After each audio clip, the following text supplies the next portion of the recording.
Hi friends, I'm Abby and welcome back to my channel. Today is the start of a vlog. So it's been a little while since I've done a vlog, but here we are, we're back for a vlog. So over this vlog I have 4 ARCs that I would like to read, so advanced reader copies of some books that are coming out in the months of September and October. And this is also going to be a travel vlog as well. So it's an ARC and travel. So the 4 ARCs that I have Little Thieves by Margaret Owen. I have The Last Graduate by Naomi Novik. I have Once Upon a Broken Heart by Stephanie Garber, and I have Midnight in the Everwood by M.A. Kuznia. I have all 4 of those books, which I hope to read this month. Not sure. Hopefully we will do them all in a row, but we will see how we go. I'm not confirming that they're going to be all back to back. I hope to read all 4 of these and will report back on my thoughts on all of them, on whether I think you should be buying these books, reading these books, my thoughts on them, and they're all coming out, over the next few months. This is also going to be a travel vlog because I'm going on holiday. I'm going on holiday, so hopefully, as long as we get there, I'm going to be going to Greece, and you can come along with me and explore Greece with me. So it'll be some Greece and some reading, and that is the plan. Okay, so I'm starting in on my first ARC, and I'm reading The Last Graduate, the second book in the Scholarments series by Naomi Novik. This is the one that I was going to decide to start off with. This is on my Bookopoly TBR for reading a book under 300 pages because the edition that I have is 299 pages, so it just sneaks in there, just sneaks in there. Yeah, I'm going to be starting this today. It's a little bit before the start of September. It's the very end of August, but I'm not going to finish another book before September starts, so I've just decided that I'm starting my TBR a couple of days early. I mean, I was like looking at my books for ages, like I don't know what to read, I don't know what I'm in the mood for, what do I read? And then I was like, just start on these ARCs, just start them, like just do it, Abby. Just like don't delay, just get on with it. So this is what I'm working on. I've literally just read like 2 pages, so no real thoughts. I've definitely, the ending of the first book ended on a little bit of a cliffhanger, so definitely intrigued to see where this is going to go. I mean, I liked the first book, but I didn't love it. Like, it was fine, but I'm definitely intrigued with where the series is going to go and whether I'm going to really like this one in it, and I hope for some more world expansion.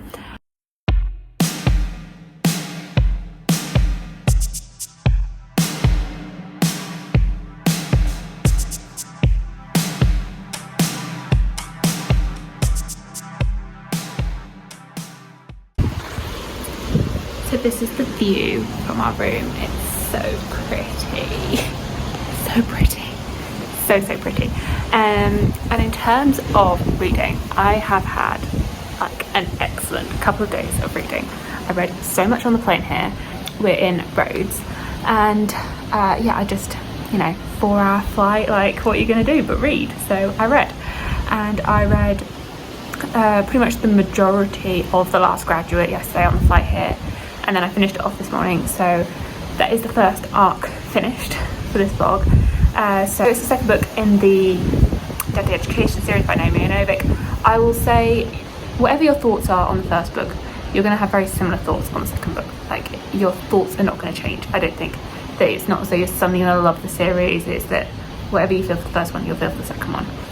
So I liked it, didn't love it. Like, there's just something about it that stops me connecting to it. And I do feel like it's written in a very different way to her other books. Like, it feels very different to Uprooted or Spinning Silver, but so it's just hard to like figure out exactly how I feel about it and like what I like and what I don't like. And I've heard like critiques on the writing style and how she just goes off on tangents which aren't really relevant. They're just very random tangents. So I'm like, yes, she really does just go off on very random tangents. It's a weird one. It's a weird one. I'm definitely going to continue the series. Like, it ends with a hook. Like, I'm invested to see what happens next, but not a favourite, but happy to have continued with the series.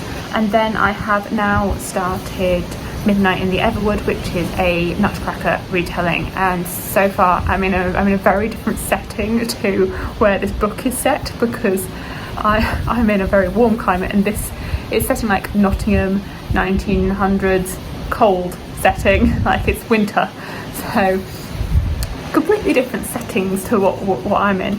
But yeah, thoroughly enjoying it so far. I'm about 20% through, and yeah, really liking it. I feel like I'm still getting like settled into the world and what's happening, and what's going to be, where the plot is going. You're following the main character who wants to be a prima ballerina, but she comes from a wealthy family, and they do not want her to do that for a living, so they want her to marry. But we shall see how it goes. So far so good. As I said, 20% through, so long way to go, but yeah. It's the middle of the night, and I forgot how to forget the empty feeling by my side, the empty feeling in my bed. I thought by now it'd be gone. Oh, that's what everybody said.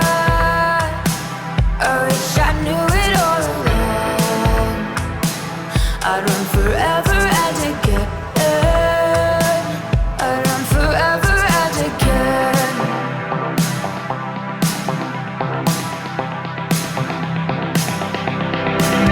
Let me in on your cruel game and show me how to play.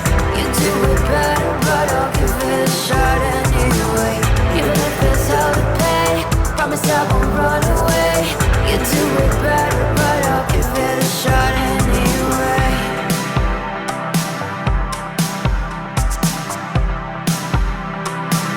Tell me the heartache is a gift, better than nothing anyway. Or start to bleed it with the fist. It's worse no matter what they say. I never knew that I could lose. Hello, really sorry for not updating very regularly at all this trip. Like, I've just been holidaying. So I'll have had some clips in. We went to Lindos town, which was really pretty. They had a big acropolis there that we saw, and lots of like old streets and a nice town there. And then we also went to Rhodes Old Town and had a big explore day there, exploring the whole town.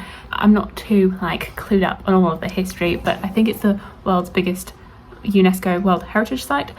Like, there were some knights there back in the day. There was a Knights Templar, there was lots of knights, there was lots of history, lots of like different influences there, because I believe it's been ruled by like Italians and Muslims and like lots of different influences there, along with the Greeks. So really interesting, would definitely recommend. As for my reading, so when I last updated, I was 20% of the way through Midnight in Everwood.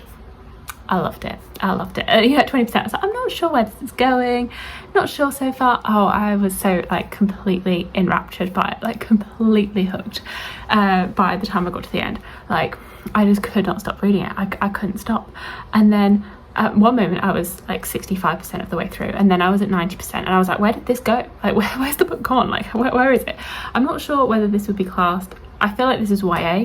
I don't know where it's being marketed, but for me it felt like a YA book. It was just so magical and like magical would be the word. Completely magical. Like, I was just sucked away into this world. And although like I'm in a very hot country, like it's warm here, and Midnight in the Everwood is very wintry, and I could have been, it could have been winter. Like, I could have been surrounded by snow. Like, I was completely like in the pool, very warm and surrounded by snow. Like, it was magical. Like, I was just so, I could just picture it. I could picture the whole setting and what was going on. So this was the Nutcracker retelling. I would strongly recommend it. I'm now gonna like pre-order the Waterstones pretty exclusive edition. Like, I really loved it, and I don't think it's going to work for everyone. I think it will work for people that have, it had quite a few tropes in it. It follows, like, it had sort of like the fairy tale-esque vibe.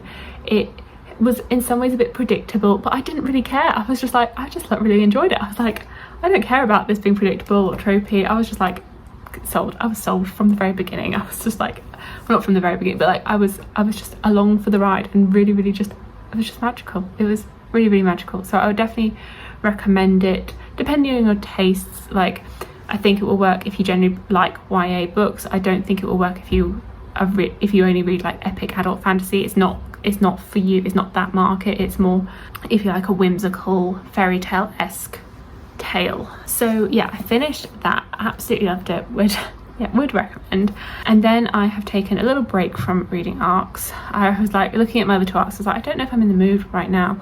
So diverting from the ARCs, I picked up Heart of Flames by Nikki Powell-Prete. This is the 2nd book in the Crown of Feathers series, and yeah, really enjoying it. I have like very little left. I have like 50 pages left ish, 50-60 pages left, so very near the end. It's all heating up, like it's good. I haven't really updated at all since I started reading this, but yeah, so I read Crown of Feathers last month, really liked it, really thoroughly enjoyed it. This is a YA fantasy with Phoenix Riders, and I was just, at the end of that book, I was like, oh my god, what is going to happen next? Like, what is going to happen? I need to know. So I ordered this straight away, but it didn't arrive straight away. It took its time in the post getting to me, but it then arrived, and so it came on holiday with me, and I've been really thoroughly enjoying it. It's a long book, like it's over 600 pages, so which I wasn't quite expecting. It's a long, big, heavy book. When you probably can't tell, but it's been like really damaged by like the sun and the sun cream and everything, her water.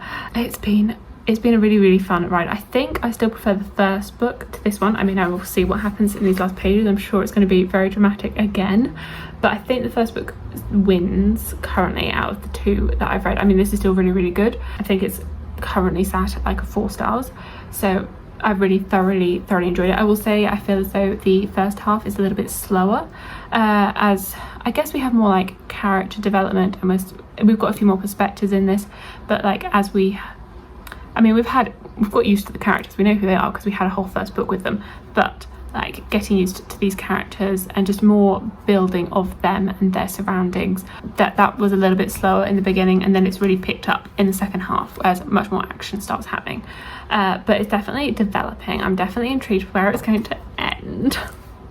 So yeah, hoping to finish this either tonight or tomorrow morning, and then we are flying tomorrow, so on that flight, or at some point tomorrow, whether it's on the flight or the bus or whatever point, I will pick up another arc. I believe I will pick up Once Upon a Broken Heart by Stephanie Garber, which is the final arc that I have on my September TBR. Little Thieves I didn't put on the official TBR, so I might just save Little Thieves for another time.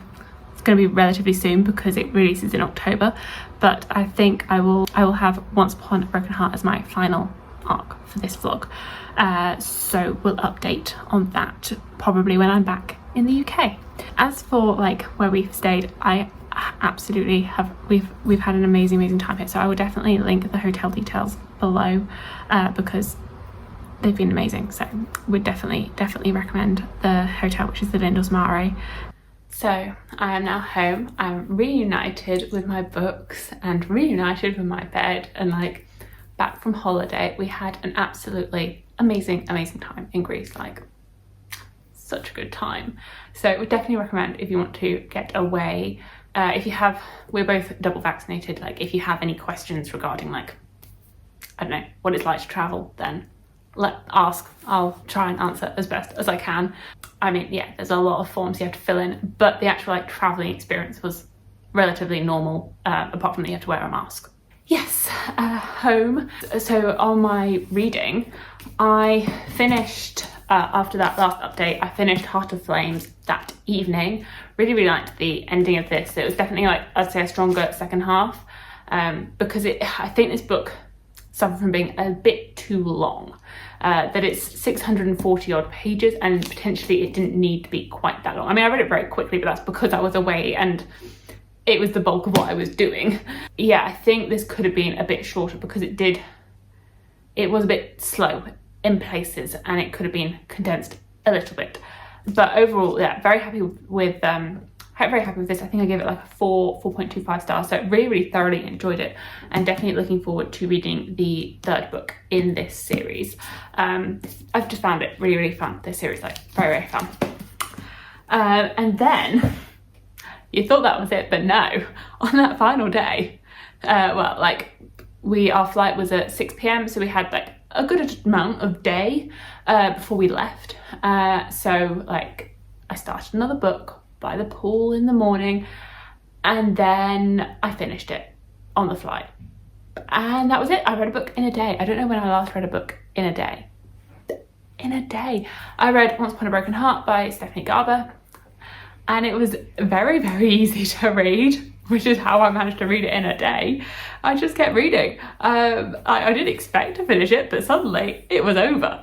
Yeah, and I also didn't realise it was the start of a series, because it wasn't marked as like book number 1 on Goodreads, so I just assumed it was a standalone. But no. So Once Upon a Broken Heart is set in the same world as her Caraval series. I would say if you like Caraval and that series, then you will like this. If you didn't like Caraval, then I don't think you're gonna like this. Like, it's very much in the same writing style, same vein, same vibe as that. And that's where I stand with it. Like, I really liked it. It was very just bingeable, easy to read. The main character is called Evangeline, and my middle name is Evangeline, and I don't know anyone with that name. So as soon as I found out her name, I was like, oh, we've got the same name.